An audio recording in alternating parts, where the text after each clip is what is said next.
The landing, where everything begins to shift. The ship rattled like a tin can kick down a cosmic staircase. Captain Rivenholt gripped the controls of the Odyssey, 9 with both hands, knuckles bone white, jaw set like a man who refused to let the universe know it was winning. He'd been flying solo for 11 months. 11 months of deep space silence, recycled air, and dehydrated protein packs that tasted like cardboard soaked in regret.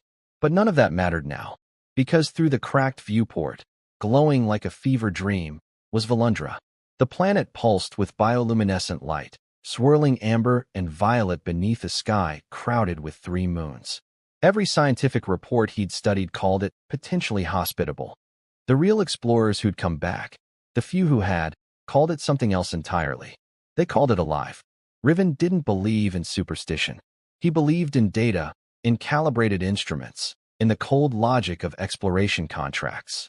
What he didn't expect, as he stumbled out of his ship and onto the glowing violet moss of Volundra's surface, was to hear laughter. It was musical and wild, the kind of laugh that didn't apologize for itself. It rolled toward him from between 2 enormous trees whose bark shimmered like mother of pearl. Riven spun, hand instinctively on his field scanner, pulse accelerating. She emerged from the trees like something pulled from a dream he hadn't known he was having. She stood at nearly his height, her skin the deep indigo of a twilight sky, threaded with faint lines of luminescence that pulsed slowly like a heartbeat visible through glass. Her eyes were pale gold with no visible pupil, ancient and sharp and deeply, terribly amused. Her hair moved in slow gravity-defying waves around her shoulders, shifting between black and violet depending on the light. She tilted her head and studied him the way a scientist studies something unexpected crawling out of a petri dish. "You made such an extraordinary amount of noise landing," she said.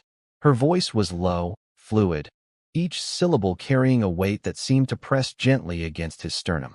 Was that intentional? A mating display, perhaps? Riven blinked. His translator implant had activated. The fact that it worked at all meant her language was somehow rooted in something ancient and universal. He straightened, cleared his throat, and delivered what he considered his most professional first contact smile. Rivenholt, Captain, Explorer, from Earth. She smiled, slow, dangerous, glorious. "I know what you are. I've been watching your species for a while now. You're the curious ones. The ones who always ask too many questions and think they already know the answers. And you are. Tessavale," she said. "And before you ask your next question, I already know what it is. You want to know if I'm real. You want to know if I'm safe. And then, after those, the one you're afraid to ask." Riven's jaw tightened. "I'm not afraid of anything." Tessavale's golden eyes glittered. She stepped forward until she was close enough that he could feel the warmth radiating off her skin. Not heat exactly, but something richer, like standing beside a fire that had been burning beautifully for centuries. "Then ask it," she said softly. Riven looked at her. He thought about the mission files, the protocols, the scientific language he was supposed to use. He thought about the reports that described her species as beings of extraordinary endurance, capable of feats no human body could replicate. And then he abandoned protocol entirely. The old explorers said your kind could outlast anything, any challenge, any trial, any endurance test you put yourselves through. Multiple times, back to back, without rest. He paused. "Is that true? Can you actually last more than once?" She stared at him for exactly 3 heartbeats. Then she threw her head back and laughed. Brilliant, unrestrained, galaxy-wide. And Riven felt something inside his chest shift permanently out of place. "Oh, little explorer," she finally breathed, wiping a luminescent tear from her cheekbone. "You have absolutely no idea what you've just agreed to find out." The first test, fire and heat. They walked for what felt like an hour through Volundra's impossible landscape, through forests where the trees hummed softly, past rivers that ran phosphorescent blue, across fields of flowers that bloomed and died and bloomed again in seconds. Tessavale moved through it all like she owned every particle of it, which, Riven suspected, she essentially did. She led him to a place that felt wrong in the most exhilarating way, a natural bowl of black rock at the base of a thermal cliff, where geothermal vents exhaled columns of near-scalding air. The atmosphere shimmered. The heat was enormous. "First test," she announced, turning to face him. Her luminescent skin pulsed brighter in the thermal glow. Speed and heat endurance. You cross the field. I cross the field. Same time. You don't stop. You don't slow down. You don't give up. And you think I can't keep up, Riven said. I think you'll try, she replied, which was somehow worse than a direct insult. He lasted 4 minutes before the heat became something other than heat. It became a living thing, pressing into him from every angle, reaching into his lungs and wringing them like cloth. He kept moving. 5 minutes. 6. Sweat poured off him. His vision blurred at the edges. His field suit's thermal regulators screamed in silent protest. Tessa Vale was ahead of him, moving with the effortless pace of someone on a morning walk through air-conditioned corridors. She wasn't performing endurance. She simply didn't have a threshold in the same place he did. At 8 minutes, Riven's legs found something deeper, some secondary reserve of will that his body kept behind a door it only unlocked when things got desperate. He pushed through it, burning, furious, refusing. They crossed the finish line together, or near enough that it didn't matter. Tessa Vale was watching him when his knees hit the cool grass on the other side. She crouched beside him without a trace of condescension, placed one warm hand against his back, and he felt something pass through her palm into him, a cooling pulse, gentle as an exhaled breath, that moved through his body like water through parched soil.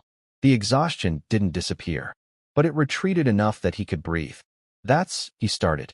Thermal regulation, she said simply. Something my body does instinctively. I can share it. Only a little. Only if I choose to. He looked up at her. She was so close. The luminescent lines along her jaw and throat pulsed steadily in the cooling air, and there was something in her gold eyes that wasn't quite smugness. It was softer than that.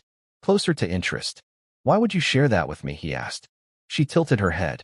Because you didn't stop. You could have. Most do. A pause. Round 1 is done. Can you keep going, Captain Holt? He pushed himself upright, ignoring every screaming muscle in his body. You said more than once, he reminded her. I intend to find out what that means. Something shifted in her expression, something warm and unguarded that vanished quickly behind amusement. But he'd seen it. He filed it carefully away. She stood and offered him her hand. He took it. The skin-to-skin contact was electric.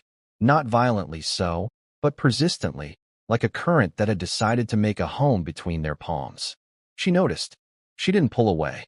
Second test, she said softly, requires something different than muscle. He didn't let go of her hand as she led him deeper into Valundra's twilight. She didn't ask him to.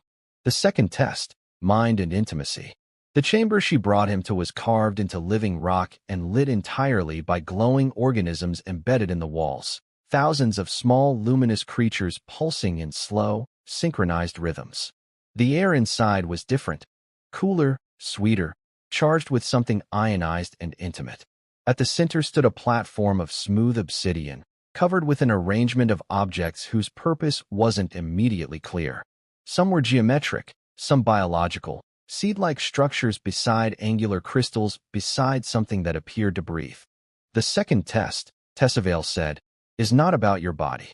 She stood on the opposite side of the platform, watching him with those extraordinary gold eyes.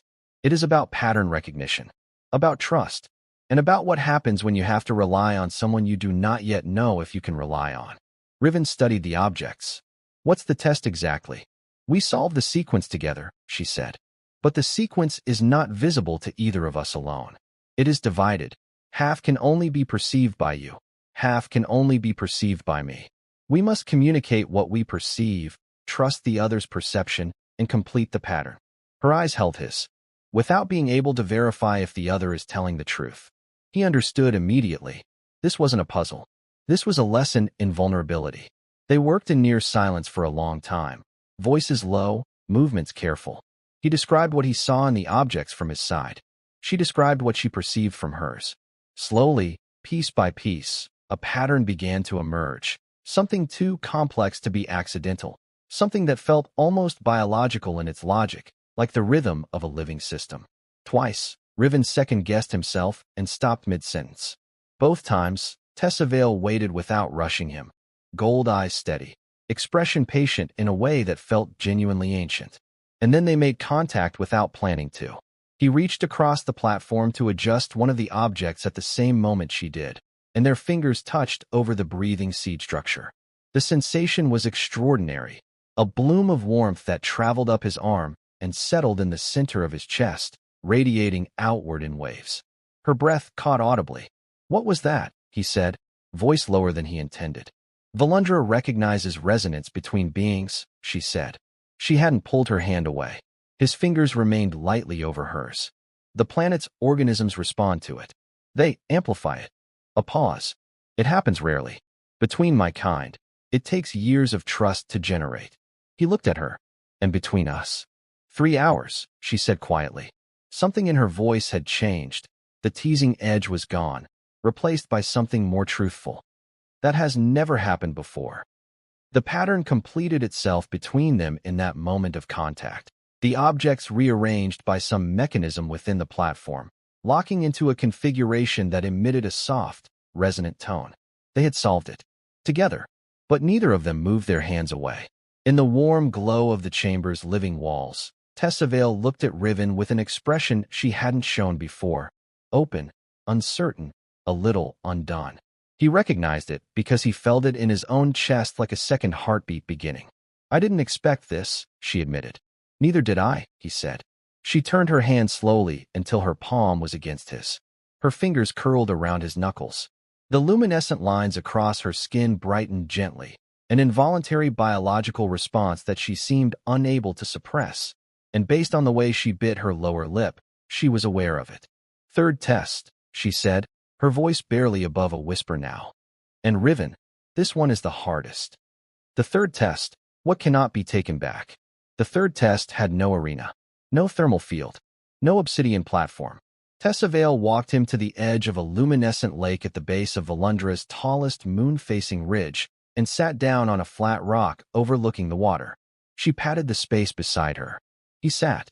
"The third test," she said, "is this. Tell me something true. Something you have never told anyone. Something that costs you something to say aloud." Riven turned to look at her. "That's the test. My species believes that the highest form of endurance is not physical," she said. "It is the willingness to be known. Most beings can survive heat and pain and exhaustion. Very few can survive being truly seen." Her gold eyes found his. "Can you?" Silence stretched between them. The lake reflected the moons. Something moved beneath the water, slow and large, luminescent in blues and greens. Riven exhaled slowly. He thought about the 11 months alone in the ship. He thought about the reason he'd taken this particular mission, the furthest contract, the longest duration, the most solitary. He thought about what he'd been running from and pretended, very convincingly, that he was running toward. "I took this mission," he said carefully, "because being stationary terrifies me. Being in one place, with one person, long enough that they see the parts of me I can't keep hidden behind capability and competence. That terrifies me more than anything this planet has thrown at me today." He paused. "I have spent most of my adult life being extraordinarily useful and completely unavailable. I am very good at leaving before anyone can ask me to stay." The words landed in the night air and did not dissolve. They remained, visible and irrevocable. Tessavail was very still. Then she said, "I have lived for what your species would calculate as 300 years. I have outlasted storms and solar events and civilizational collapses. I have never allowed another being to remain near me long enough to learn my real name. A beat. Tessavail is what I am called. It is not what I am." He turned to look at her fully. "What are you?" She held his gaze for a long moment. Then, in a language that wasn't sound, that seemed to come from somewhere beneath sound, a frequency that resonated in his bones, she told him. And though he couldn't translate it, he felt it land in him like something recognized, like something that had been waiting in him for years without a name. He reached up slowly and touched her jaw with his fingertips. Not a claim, not a rush. Just contact, just presence. She closed her eyes, and the luminescent lines across her skin bloomed brighter than he'd seen them all evening. Her hand found his wrist and held it there, keeping his palm against her cheek. When she opened her eyes, they were wet, not tearful, but filled. He didn't look away. "Can you last more than once?" she asked softly. Her voice carried the weight of the actual question now, not the tests, not endurance in the physical sense. Something larger. something that required a different kind of courage entirely. He didn't answer immediately. He moved his forehead to hers, slow, deliberate. She let him. The warmth between them was extraordinary now, almost visible. The air around them lit faintly with bioluminescent response from the organisms embedded in the soil and stone nearby. Valundra itself, responding to resonance. More than once, he said quietly against her temple. And then again, as many times as the test requires. She pulled back just enough to look at him. The gold of her eyes was deep and warm and entirely unguarded. And then she kissed him, unhurried, intentional, tasting of something sweet and electric and new. He kissed her back with everything he'd been saving since before he knew he was saving it. Below them, the lake glowed brighter. What he discovered, the shock he never expected. Riven woke to violet dawn and 3 moons setting in staggered succession across a sky that was turning from deep indigo to something like gold.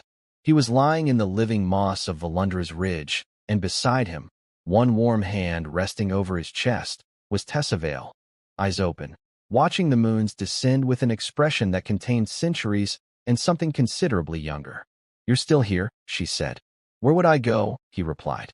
She turned her head to look at him, and in the early light her luminescent lines were softer, a slow pulse, like something deeply at rest. He had never seen her without the sharpness of amusement or challenge in her face. This version of her was quieter, more interior, utterly beautiful. "Tell me something," he said. "The trials, the heat field, the pattern chamber. Did you design those specifically for me?" A pause. Her thumb traced a slow arc across his sternum. "I have observed your planet for a long time. Long enough to understand what humans carry. The ones who come here, the explorers, they all carry something specific. Pride. A need to prove. A wound they've built their entire competence over the top of, like a house built over a crack in the earth." She glanced at him.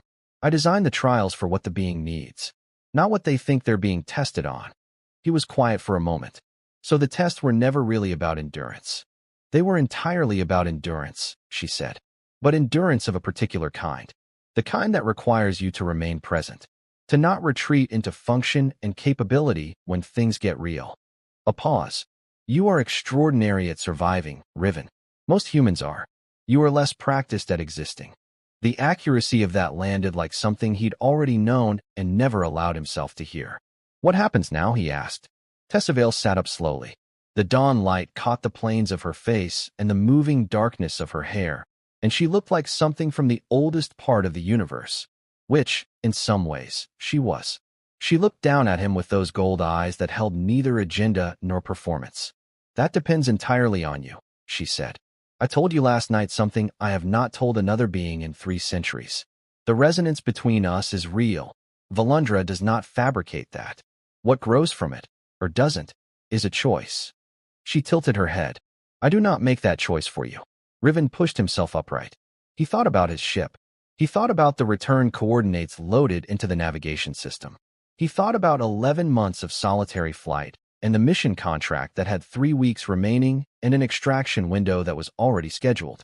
Then he thought about her hand over his heart, the luminescent bloom of the organisms as she kissed him in the dark. The way his own name had sounded different coming out of her mouth, like it meant something it hadn't meant before. He looked at her. "My extraction window is in 3 weeks. "I know," she said. 3 weeks is not very long." "No," she agreed. "Is it enough time for me to?" He stopped. Looked for the right word. Couldn't find it in the vocabulary he'd built for missions and logistics. Found a different one instead. "Is it enough time to learn you? Actually learn you?" Tessavale considered him for a long moment. The dawn was fully gold now, the last moon setting behind the ridge, and Valundra's surface was waking, the bioluminescent nightlife dimming as day-flowering organisms began to open around them, releasing something like perfume, something like music, something with no equivalent category on Earth. "It is enough time to begin," she said. He reached out and took her hand.